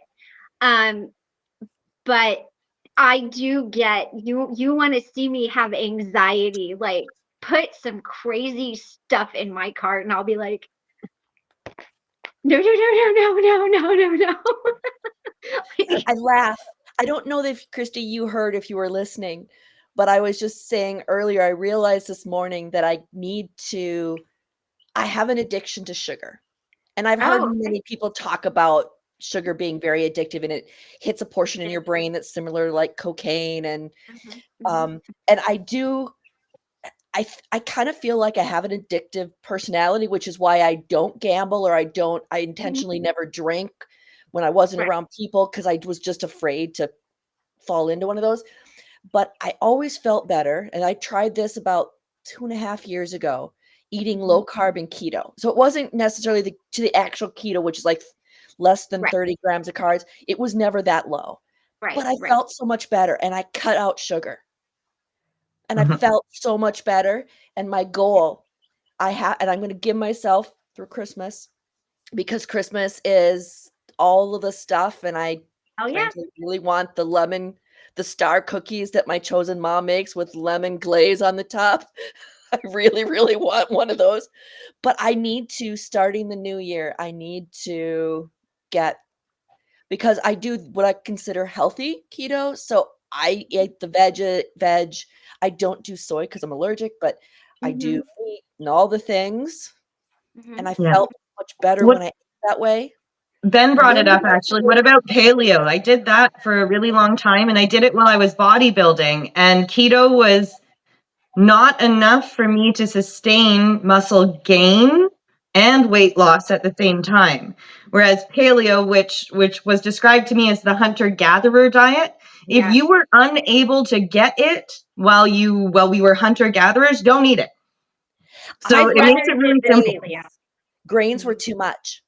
So even things like brown rice or like barley, or, my brain is just taking like the wheat berries, all those things was too much. So for me, I increased my protein. So I'll eat more meat than I used to, or what I would used to. So if they say it's like a deck of cards, I'm probably having 2 decks of cards. And then as much of the low carb vegetables as I want. So salad, whatever. And I will still do sweet potatoes. So that's why I say it's more low carb than it is keto. Because I'm craving sweet potatoes. I figure there's something in that I want, my body needs. Yeah. Or if I'm craving carrot, there's something my body needs, and I'm going to give it carrot. Right. So I'm not kind of a diehard with that, but I felt better when I ate that way. Right on. I need to do it. If you like really flavorful foods, look into Mediterranean diet. That's what I do. I love it. I tried keto. I tried paleo. I tried all of that. I tend to be more vegetarian, and not for any ethical reason other than just, y'all, I grew up on a ranch, and if you knew the amount of meat I ate, you would be like, it is no wonder.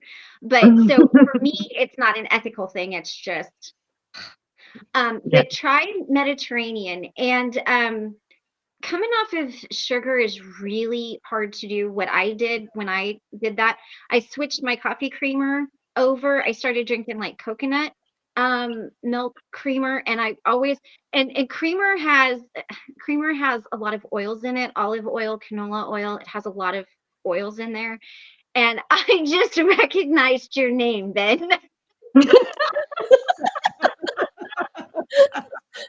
He changed it. Right, you weren't here for the change.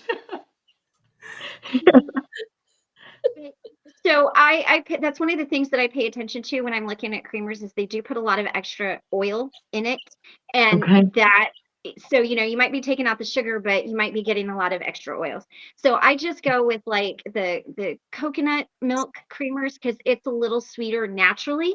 And I just took a few days and just decided I was going to do it, and I hated life for then. But now when I'm hungry for something sweet, I'll eat blueberries or apples or some sort of fresh fruit like that. And I try to do low carb. And I don't pay attention to calories. I almost flipped back into my old ways real quick because I did have to lose weight, but I had to do it in a healthy way. And I was watching calories and it freaked me out. And my friend's like, look, don't pay attention to calories. Just pay attention to sodium, carbs, sugars, because carbs turn into sugars. And she's like, just eat low carb and don't worry about the calories. When I started doing that, I had less of panic around it.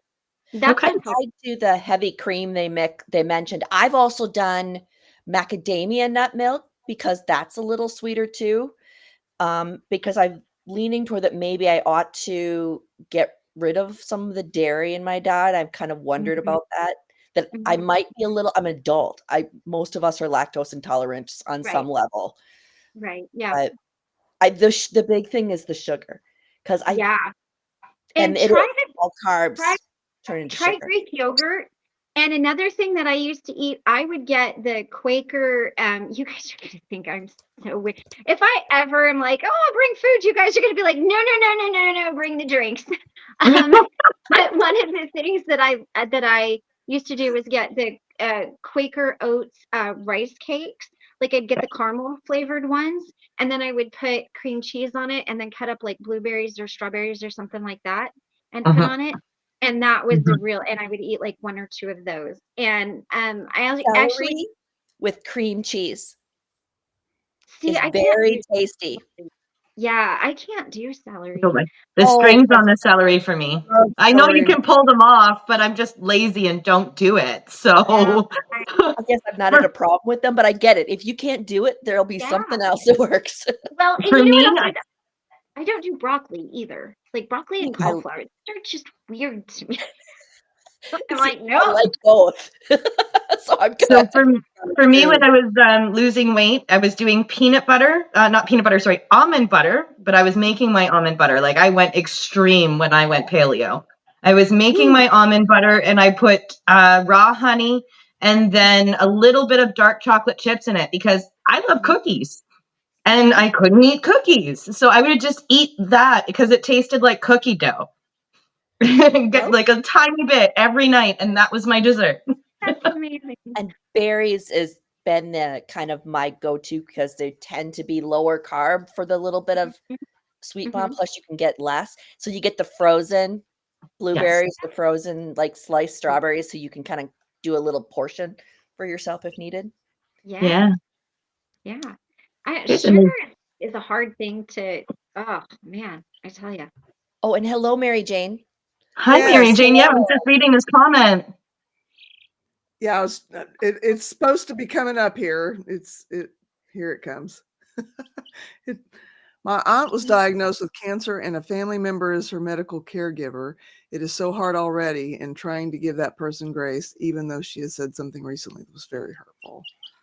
Oh, sick. Sorry, yeah, sometimes the worst. I'm so sorry.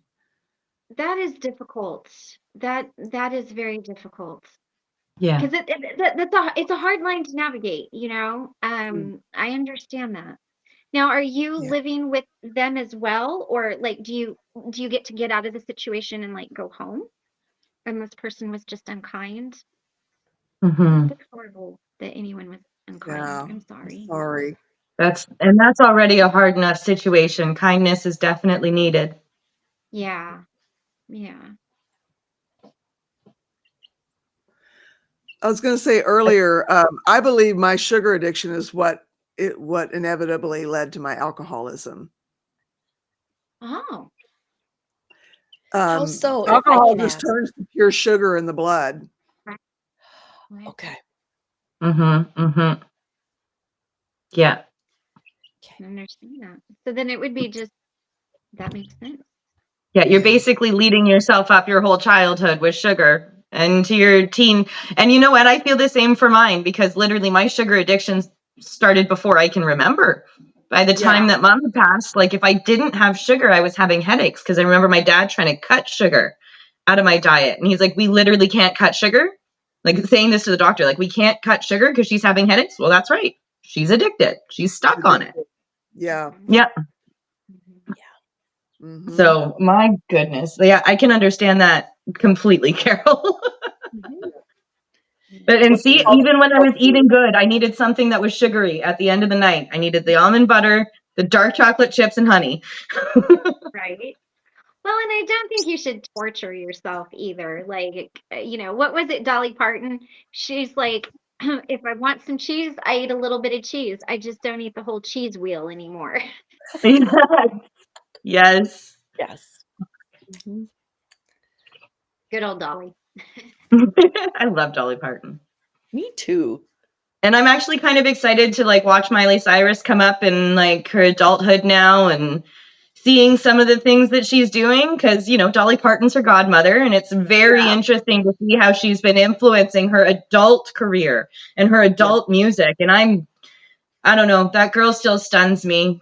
Growing up with some of the situations that she grew up in the celebrity spotlight, that's the word I was going for, in the celebrity spotlight, I can't imagine. I really can't imagine. Wouldn't want to. Having all of your mistakes and misadventures for everybody to see and judge you on. Gosh. Oh, yeah. We're hard enough on ourselves. Could you imagine that? Like if you were reading it in every newspaper? Oh, that'd be too much. Mary Jones is saying she doesn't live near her. So, but she sent me a text and I've been blocked on Facebook and possibly by phone. I have fibromyalgia stress. Like this is no good for my body. Ay, ay, ay. Mary, have you been I'm sorry to hear that. We do box breathing and meditations at the end of our sessions, and a lot of people have said that box breathing has really helped them. Now, I don't know, I don't know anything about fibromyalgia. I'm so sorry that you have that. I'm so sorry you got blocked. I'm so sorry that this person is reacting this way to you. That is stressful. It's distressing. Really unfortunate. Stressing. Yeah. Everybody needs one another right now, not be blocking each other to not feel. I can only imagine feeling out of the loop, especially when it's your family member. Yeah. My goodness. Isn't fibromyalgia chronic pain? Yeah, it's like nerve pain, and it really kind of can't be treated if I understand it right. Like it's very, very painful though. I wonder if diet can help.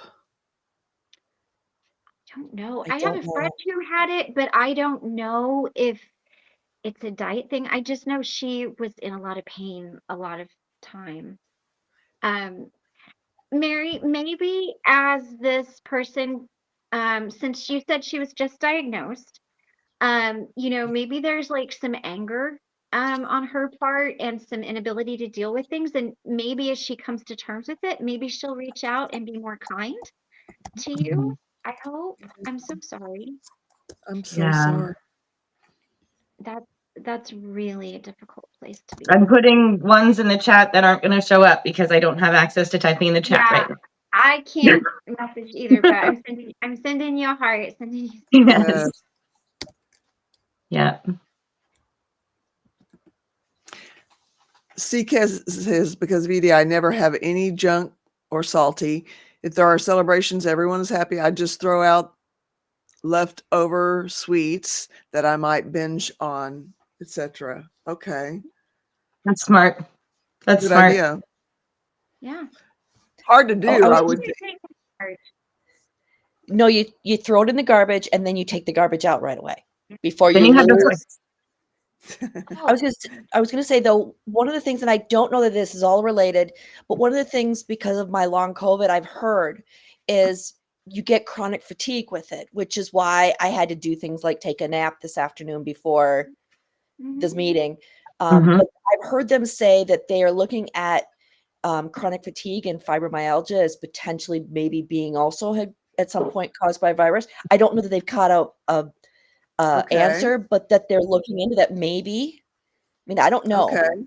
Yeah. Okay. I don't know much about it. Like I said, I have one friend who dealt with it, but I don't know. No, I have no experience close to me with it. I just know it was really painful for her. Yeah.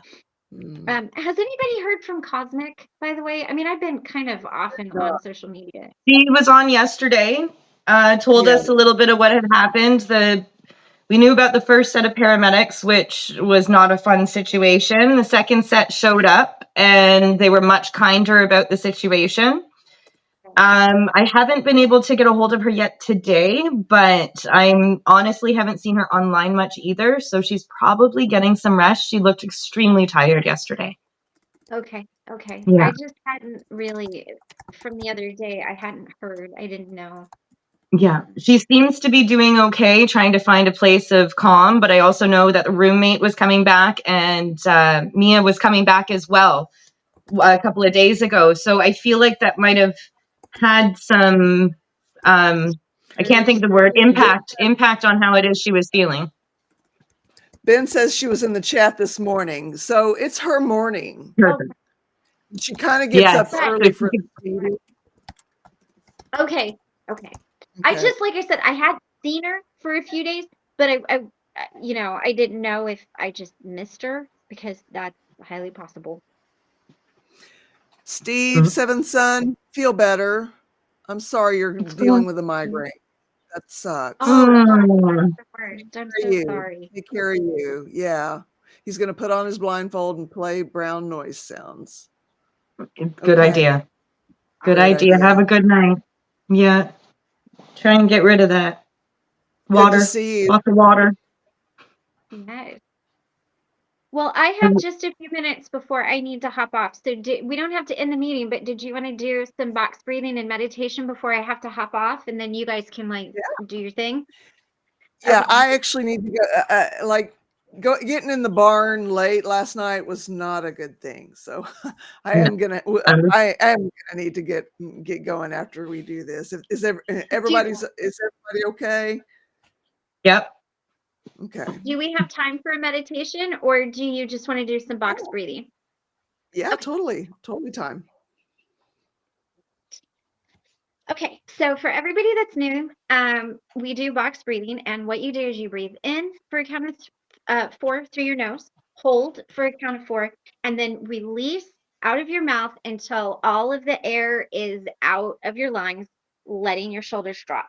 As you breathe in, think of something positive. It can be a positive affirmation, or just I'm a good person, or I'm happy. And as you exhale, try to exhale something that no longer serves you, meaning I'm not worthy. It's something like that. I'm whatever that might be. And then let's do 3 of those. And then when we're done with those 3, I'll take us on a little guided meditation. Just keep your eyes closed until I say, when you're ready, open your eyes. All right. So go ahead and kind of get loose, shake it out. Go ahead and close your eyes. Drop into your heart space, whether that's putting your hand on your heart or imagining a little version of yourself walking into your heart, into a room that represents your heart. And take a moment to just sit there and feel the love radiating from your own heart. And we're going to go ahead and start with our breathing. Breathe in. Hold. And exhale. Make sure to get all the air out of your lungs and let your shoulders drop. Again, breathe in. Hold and exhale.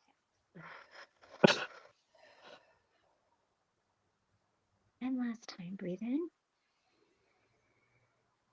Hold and exhale.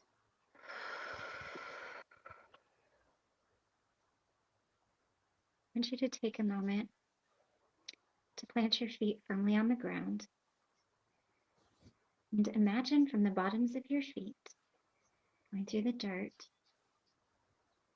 all the way down, traveling down to the hot, molten center of the earth.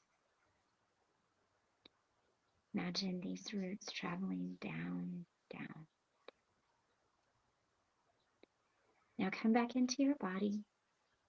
Imagine yourself starting at your head, the top of your head. And I want you to take a moment and release everything in your thoughts that is not beneficial to you and does not serve you, anything negative. Imagine it going down through your body, down those roots into the hot molten center of the earth. Continue releasing. Go down to your eyes and now to your mouth. Releasing things that you say that don't serve you, things that are unhealthy and not beneficial. Down to your throat, down to your shoulders, shoving all of this down your body into the roots, going down to the center of the earth. From your shoulders, you go down to your elbow, down to your belly button, down to your fingertips, down to your knees, down to your ankles, to the tops of your feet. And now all of that energy that you've cleared from your body, push way, way down through those roots. Imagine them going down and getting burned up in the hot, molten center of the earth, never to be seen again. And now I want you to imagine pulling all of the love from nature, the universe, your higher power, whatever that looks like for you, pulling that up through the roots. Love, compassion, wisdom, understanding, grace, anything else you feel your body might need or you're missing right now. Confidence, acceptance, willpower, love.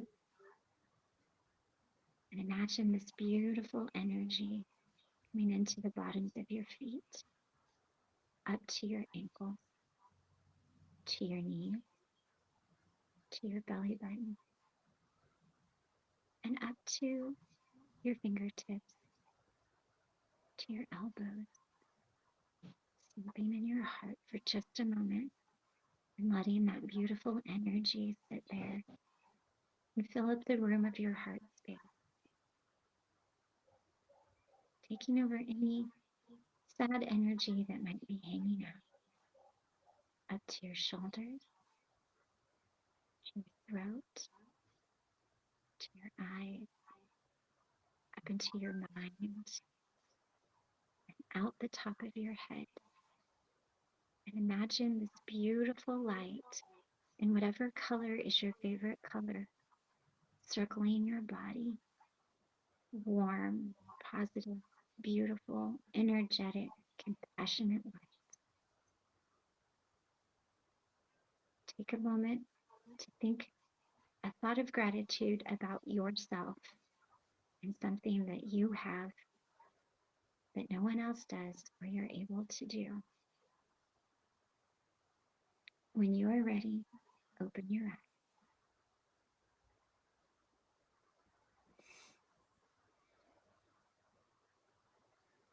Wish I could lift up this pillow with this chicken sitting on it and say, "This is a chicken on a pillow." I heard him making some chirps and then he just slowed right down. I'm like, he's doing meditation too. My dad would stay on it. He might. Oh, Awesome. Yes. Oh, I love it. chicken on a pillow. All right. Well, you guys, I will try to be back tomorrow. I had some pretty major stuff come up this morning of a family nature that has got to be attended to. I am going to try to be on tomorrow. If not, I will let you know. It's not anything I'm ready to talk about just yet, but if you could please keep my 4 grandkids in your thoughts and prayers and good vibes, I would really appreciate it because they really, really, really need it right now. Okay. Okay. 100%. All Thank right. you. Thank you. Thanks, Bye. Christy. Yeah. Hold on. I get all like bye, and then I'm still here. And then the frozen smile. It's like, oh, wait a second. I got to keep smiling. Yeah, I've done that before. Oh, my goodness. Well, I send Wow. much love and support and virtual hugs to everyone. Yes. Hope you all have a good evening. Are you getting emails from me? I actually was kind of bad and I didn't check since this morning. Well, I got Let an me just automatic see. reply is why I was wondering. Oh, you got an automatic reply because I'm out of the office and that's my work email. And I have to put an Okay. auto reply saying I'm out of the office. Oh, okay. Okay. Well, it's okay. I just wondered if you got it. I had something I wanted to share with you. When I get back, can I text you? Absolutely. I am not seeing an oops, wrong account on my phone. See, IT people have technical issues too. It's normal. It's normal. Yes, I did get your email. Okay. Okay. Cool. Thank you. Thank you. Perfect. All right. Thank you. Good night, everybody. Sending all the love. Mhm. Good Love you, night. Stacia. Love you, Rebecca. You guys are awesome. Thank you. Thank you. Of course.